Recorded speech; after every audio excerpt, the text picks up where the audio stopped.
Halo guys, Assalamualaikum warahmatullahi wabarakatuh. Masih bersama saya Sari Ayu Landari dalam mata kuliah Simulasi dan Pemodelan pertemuan keempat.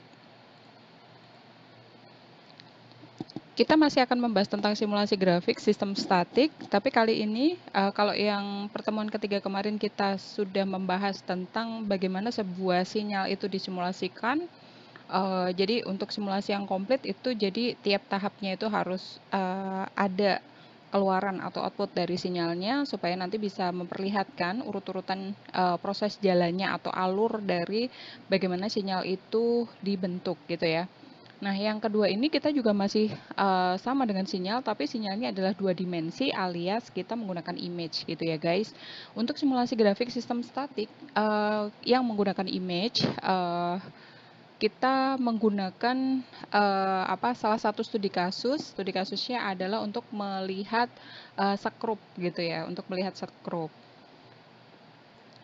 Nah, untuk mengawalinya kita seperti biasa gitu ya, kita harus menulis sintak dulu di dalam MATLAB-nya tersebut. Untuk sintak MATLAB-nya pada dasarnya itu yang simpel-simpel aja sih guys. Ini sebenarnya simpel sekali gitu ya. Jadi kita misalnya pertama kita membaca sebuah image gitu ya. Lalu setelah itu ditransformasi warna dari RGB to gray. Lalu setelah itu diganti lagi dari RGB to gray, kemudian diganti lagi dari IM to BW, jadi dibuat hitam putih gitu. Lalu setelah itu dijumlahkan keseluruhan. Karena ini nanti IM to BW itu kan hasilnya 0 sama 1 gitu ya. Yang satu itu adalah 255 maksimalnya, yang satu adalah 0 ya, tetap 0 gitu ya. Nah, untuk lalu setelah itu dijumlahkan, hasil dari penjumlahan tersebut itu merupakan size dari A. Nah, nanti hasilnya kita lihat ada dimensinya tersebut nanti dikurangi dengan semua hasil yang satu. Yuk kita coba ya guys. Nah, di sini kita lihat bahwa pertama ini adalah gambarnya. Misalnya kita mau lihat gambarnya seperti apa. Nah, gambarnya adalah seperti ini, guys. Nah, lalu kemudian diubah jadi RGB to gray terlebih dahulu. Diubah menjadi ke grayscale gitu ya. Nah, ini hasilnya seperti ini. Oh, nggak bisa kelihatan, berarti mungkin pakainya plot aja ya. Plot B. Nah, oh, kok nggak kelihatan juga ya? Sebentar, sebentar. B 150 Win 8.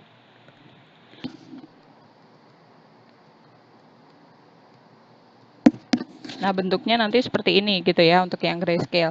Lalu setelah itu baru kita into BW. Jadi diganti ke BW gitu kan. Kita lihat yang C. Nah, dia berubah menjadi into BW atau bisa juga pakai image aja gitu ya, nggak usah pakai Imago SC. Nah, nanti dia bisa kelihatan yang ini adalah yang warna muda, yang ini adalah yang warna tua. Lalu setelah itu dijumlahkan keseluruhan. D itu adalah dijumlahkan keseluruhan. Yuk kita lihat dulu ke yang C. Yang C itu seperti apa gitu ya. Nah, yang C itu bentuknya logikal. Logikal itu 0 dan 1. Nah, berarti yang 1 itu adalah yang warna muda, yang 0 itu adalah warna tua. Jadi kalau misalnya kita mau mencari berapa sih piksel yang warnanya hitam dan berapa sih piksel yang warnanya cerah. Ya, warnanya hitam tuh maksudnya bayangannya gitu ya. Semakin besar bayangannya, ya semakin misalnya bayangannya itu semakin besar gitu ya, maka yang nggak seharusnya, maka si baut tersebut berarti sudah lepas gitu ya, artinya dia ada pergeseran. Tapi kalau semakin bautnya itu tidak ada bayangan ataupun bayangannya semakin kecil, ya otomatis bautnya itu kencang gitu. Nah, kita lihat di sini. Nah, batasnya dan lain sebagainya kan ini adalah DH ini cuman sebagai istilahnya tuh kayak karakterisasinya gitu ya, cirinya. Cirinya itu di D dan H. D itu adalah warna hitam, H itu adalah warna putih. Cuman seperti itu aja sebenarnya. Konsep dasarnya seperti itu.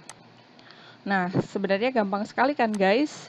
kita cuman mencari berapa sih piksel merah, berapa sih piksel yang warnanya putih dan berapa sih piksel yang warnanya hitam. Nah, terus gimana caranya untuk membuat GUI-nya? Nah, untuk membuat GUI-nya, ini sebenarnya masih diterusin. Ini untuk 1 citra, 2 citra, 3 citra, dan seterusnya sampai citra pembelajarannya itu habis gitu ya. Dimana ada ada dua citra. Yang pertama ada 2 macam citra pembelajaran. Yang pertama adalah citra yang bautnya kencang dan ada 10 biji. Yang satunya adalah citra yang bautnya longgar, ada 10 biji juga. Lalu setelah itu kita akan membuat pengenalannya. Nah, di sini mungkin teman-teman kalau yang sudah belajar tentang PSD, pengolahan sinyal digital, itu ini relate dengan PSD tersebut. Ini adalah datanya. Lalu setelah kita sudah dapat datanya keseluruhan, maka kemudian digrupkan. Ini adalah 10 yang pertama, ini yang bautnya kencang, dan 10 yang kedua ini adalah yang bautnya longgar. Lalu setelah itu baru kita uji cobakan menggunakan SVM train. Menggunakan SVM. Kenapa menggunakan SVM? Ya, karena ini sudah kelihatan gitu ya, yang sudah kelihatan sekali yang sebelah sini sama sebelah sini. Kalau kita menggunakan titik tengah cluster itu menurut saya hasilnya justru malah kurang bagus dibandingkan dengan kita menggunakan SVM gitu ya.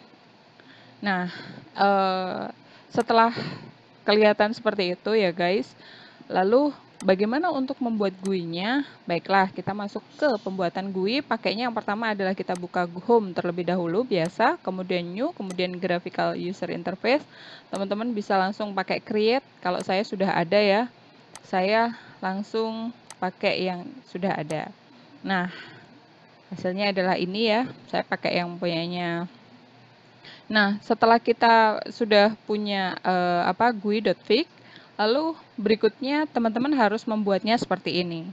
Untuk membuat seperti ini, yang pertama adalah coba aja pakai yang button group, atau kalau yang nggak button group itu juga boleh pakai panel gitu ya. Lalu setelah itu masukkan di sini adalah push button. Lalu setelah ini ada static text. Misalnya ini adalah yang ambil citra. Kemudian yang kedua ini adalah grayscale. Kemudian ini adalah BW, black and white. Kemudian setelah itu adalah jumlah nilai B, black, dan jumlah nilai white-nya. Kemudian ini hasil dari kelasnya gitu ya.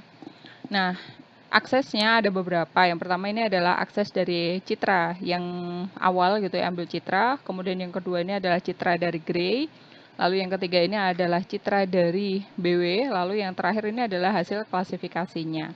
Lalu bagaimana mencolokin satu-satu? Nah, sama sebenarnya dengan yang lain. Di sini kita harus mengetahui terlebih dahulu dia itu komponennya itu tagnya itu apa? Push button 1 ya. Ini push button 2, ini push button 3, kemudian ini adalah push button 4, dan ini adalah push button 5. Jadi ini urut gitu ya.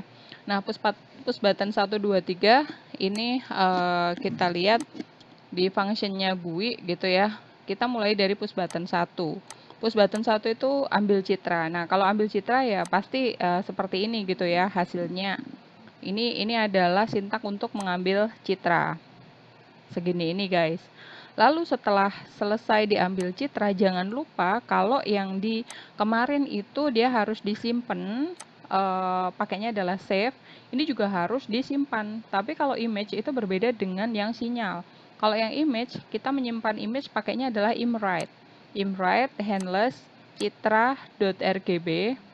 Di sini kemudian kita kasih nama apa? Misalnya a.jpg. Nah, lalu setelah itu di function untuk push button kedua, jangan lupa pakai imread lagi ya, karena di sini dia antar push button itu kan saling lepas gitu ya. Maka dia harus diklarasikan lagi untuk yang di push button berikutnya. Jadi ada imread, kemudian A-nya itu dibuka lagi, lalu baru diproses yang berikutnya B. Lalu setelah itu ditempatkan di mana ya, di handles akses 2 gitu kan. Nah, ini kan tadi yang pertama tadi yang ini dia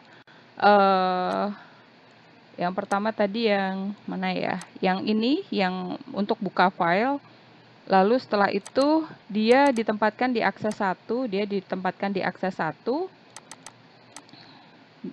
Lalu setelah itu baru dibuka, disimpan ya di a.jpg. Lalu setelah itu di-imrit lagi di function push button 2, itu di-imrit lagi yang A-nya. Lalu setelah itu baru di RGB to gray, sama dengan yang awal tadi ya. Ini adalah proses kedua, B-nya. Lalu ini juga di RGB to gray, lalu ditampilkan di akses 2. Lalu ditampilkan di akses 2, lalu setelah itu disimpan. Jangan lupa disimpan lagi di b.jpg. Lalu setelah itu masuk ke ketiga, yaitu citra BW. Citra BW juga sama ya. Citra BW itu ada sintaknya cuma seperti ini, saya sama dengan im to BW gitu. Nah, di sini juga sama, kita harus imrit terlebih dahulu B-nya. Ya, yang di sebelumnya gitu ya, yang di akses 2. Yang di akses 2 kan B ya. Berarti B di imrit terlebih dahulu. Kemudian setelah itu baru diubah warnanya atau ditransformasi warna dari image ke BW black and white. Lalu setelah itu ditampilkan di akses 3 gitu. Setelah ditampilkan di akses 3, lalu setelah itu di imshow.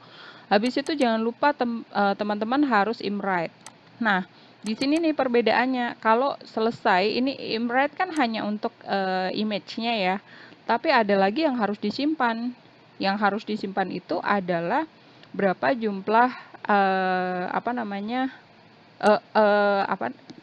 yang harus disimpan itu adalah berapa jumlahnya gitu ya.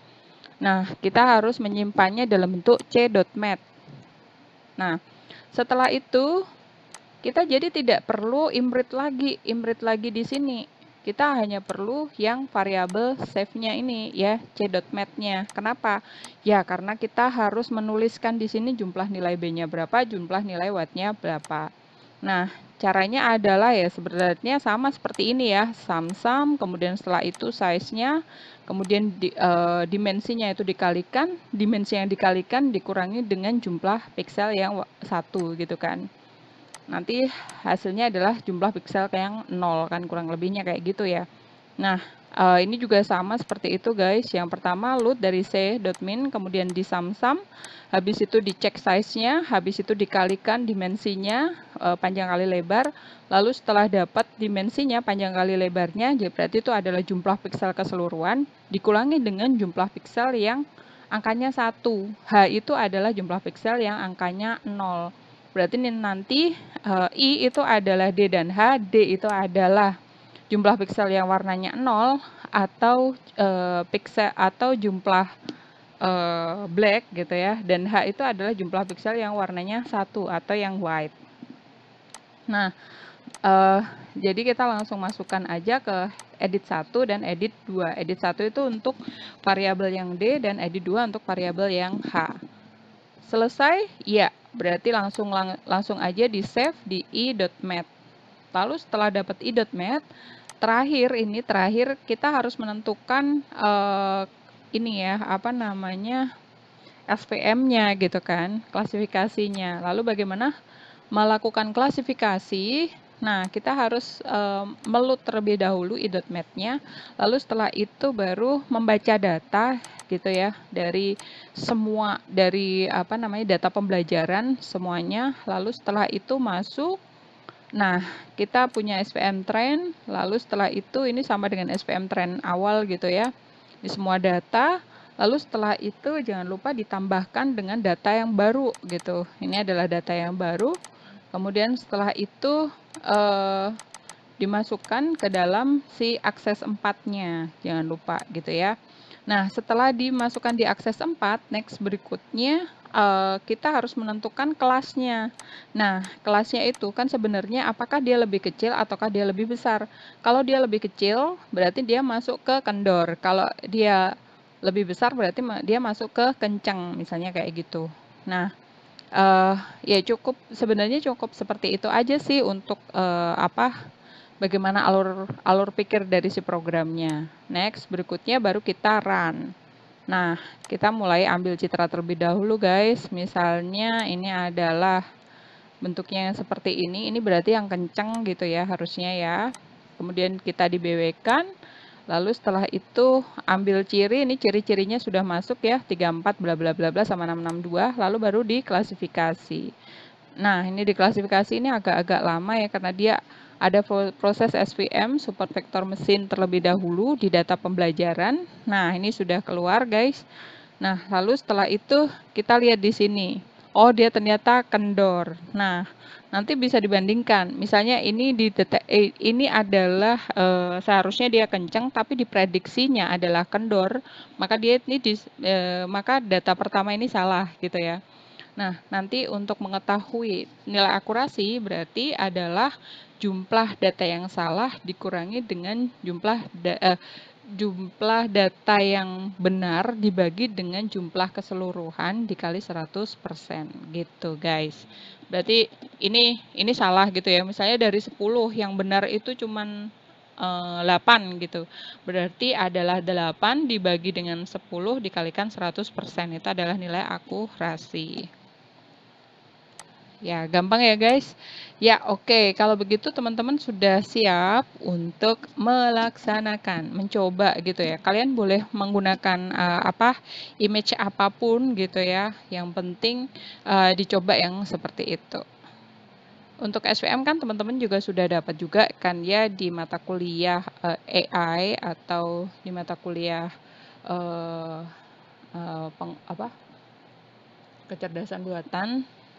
Nah, mungkin itu bisa dikombinasikan kalau misalnya nggak suka pakai yang AI, bisa juga pakai yang lain, misalnya pakai yang FCM, Fuzzy Chain, atau yang metode atau Kamin, atau yang lain gitu. Bolehlah pakai metode titik pusat cluster. Ataupun yang lain, misalnya RBF dan lain sebagainya boleh. Oke, itu dulu dari kami. Sampai jumpa di pertemuan yang berikutnya. Jangan lupa disiapkan untuk Arduino-nya karena I dan O untuk proses berikutnya GUI I dan O itu kita membutuhkan Arduino dan MATLAB gitu ya. Ya, terima kasih. Wassalamualaikum warahmatullahi wabarakatuh. See you and dak-dak.